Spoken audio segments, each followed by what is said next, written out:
Audi has revealed the all-new Audi Nuvolari, the most powerful production vehicle in the company's history and its first supercar with a high-performance hybrid powertrain.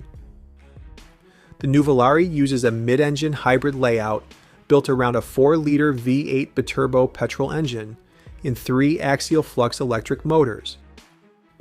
The total system output is 1,001 horsepower. The V8 engine alone produces 800 horsepower and 730 newton-meters of torque, while revving up to 10,000 revolutions per minute. A 7.3 kilowatt-hour lithium-ion battery supplies the electric drive system. 2 oil-cooled axial-flux motors are mounted on the front axle, where they generate up to 2,150 newton-meters of torque and provide variable torque vectoring as part of the quattro all-wheel drive system. A third electric motor sits between the V8 and the transmission, completing the 4-drive unit hybrid architecture.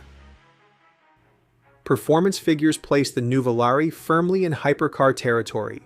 The car accelerates from 0 to 100 kilometers per hour in 2.6 seconds, and from 0 to 200 kilometers per hour in 6.8 seconds, with a top speed above 350 kilometers per hour.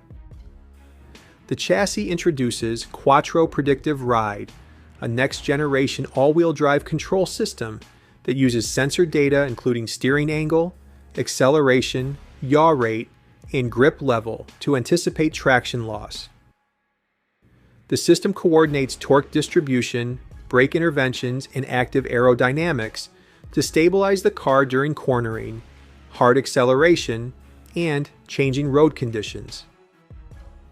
Aerodynamic hardware includes a front splitter, rear diffuser, concealed S-duct, and a deployable adaptive rear wing. The Nuvolari also introduces an Audi Space frame structure paired with a carbon fiber exterior, a first for the brand. Almost all exterior components are made from carbon fiber reinforced polymer, using pre-preg autoclave processes derived from motorsport. Production will be limited to 499 units, with deliveries scheduled to begin in the first half of 2027. Guys, what do you think about the new Audi supercar? Please let us know in the comments. Thanks.